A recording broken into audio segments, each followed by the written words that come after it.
No, I can't calm down. Bitch, I'm too turned up. Nigga. Why the police hate niggas? Alright, chat. We just beat Maliketh, you feel me? So I think it's rightfully so we learn about Maliketh, the Black Blade, bro. Yo, bro, this nigga, look, one thing I learned about him, bro, he a nigga, bro. I don't want why, bro. You know what I'm saying? So let's see. This nigga Alexander making big bangers, man. Let's see what he got.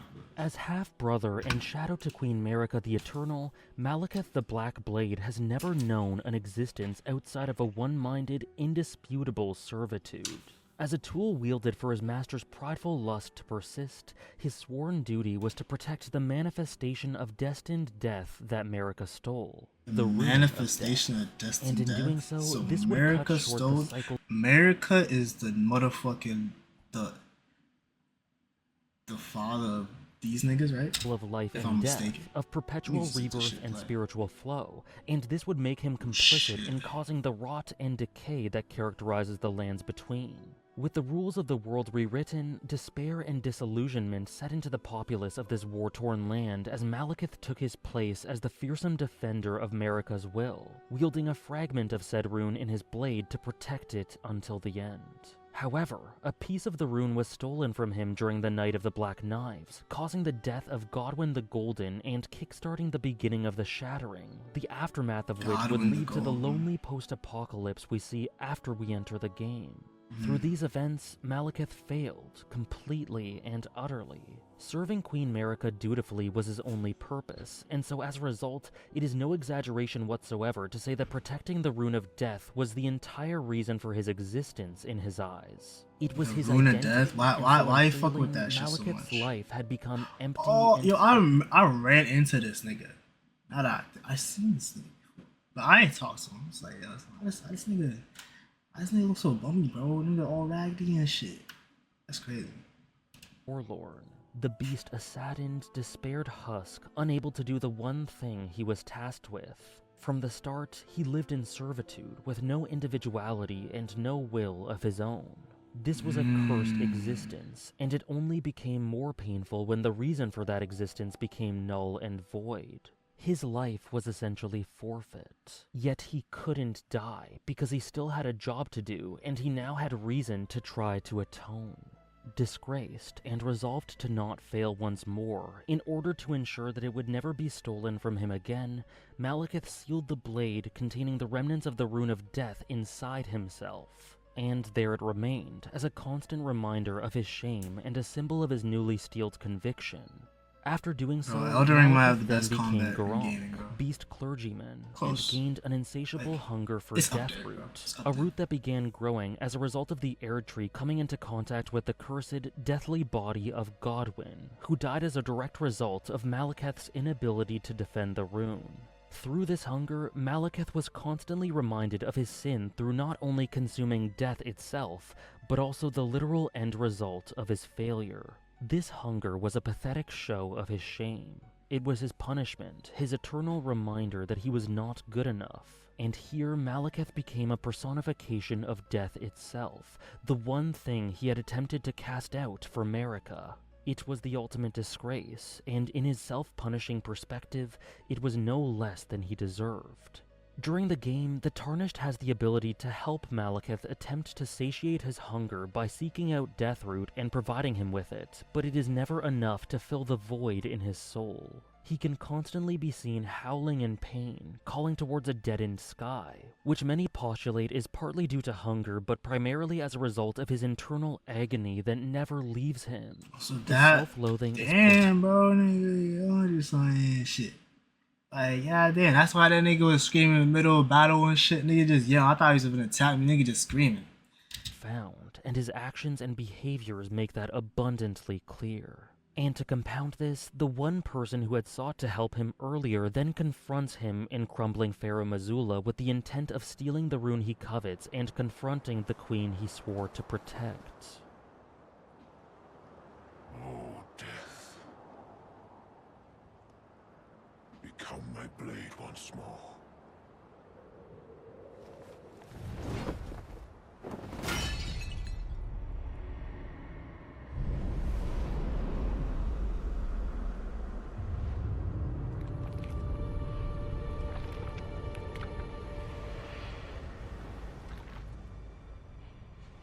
And in order to be strong enough to defend Marika's will, he then wields death as a weapon, hating to have to do it, but needing to as a last resort. Through this, he becomes what he despised. He becomes a living and breathing epitome of his humiliation. And in the midst of battle, the loyal beast cannot help but reach out to the tarnished and wonder why they must take this, why they value it. Maliketh cannot see any reason for wanting anything to do with the thing that caused nothing but misery for him and many others, so broken that he's not able to even wondering why I was understand trying to take how and that why shit death from could him be and used in shit. any context for anything other than sadness.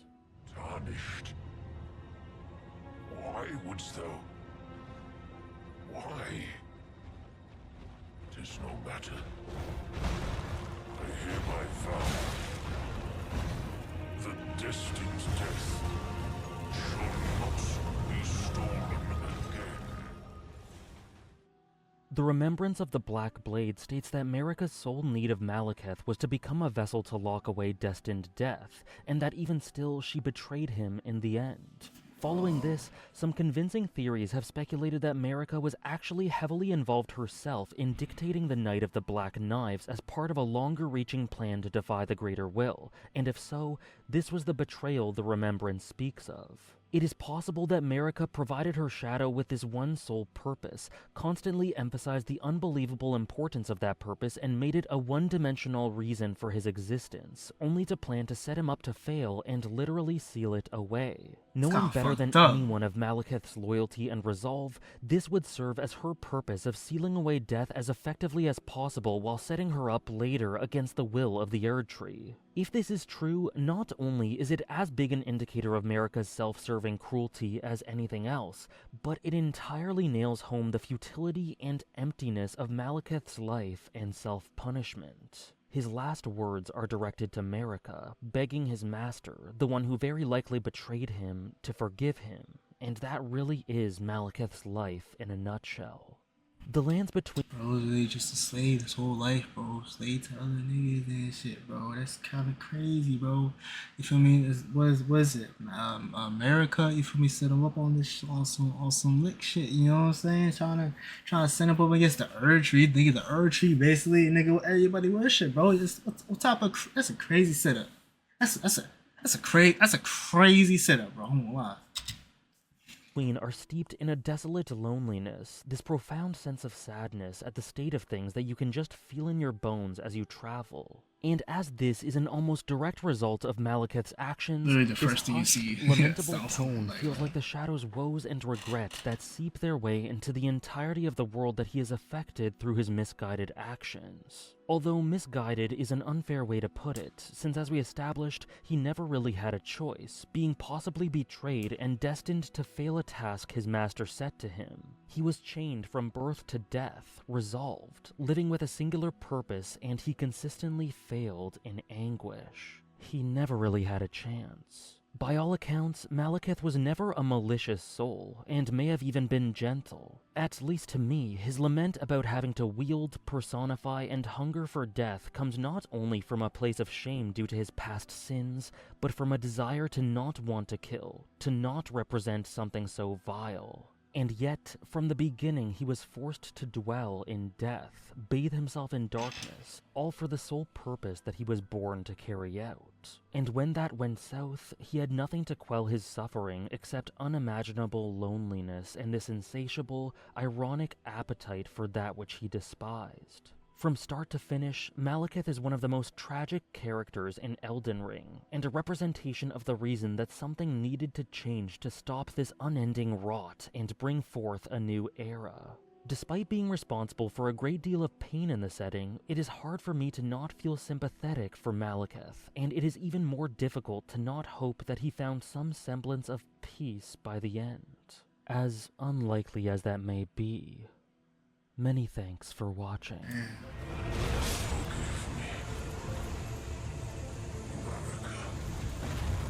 Hey, bro.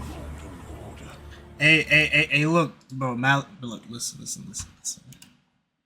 know what I'm saying? We had to kill Maliketh, cause look, Maliketh the nigga, bro. He a nigga. You know what I'm saying? Look, kill Maliketh to usher in the most niggaest Elden Lord ever, bro. I'm telling you, bro. You know what I'm saying? We gotta do justice, bro.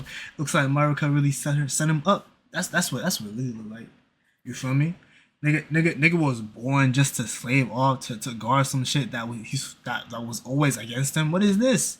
What is this? But look, hey man, tragic.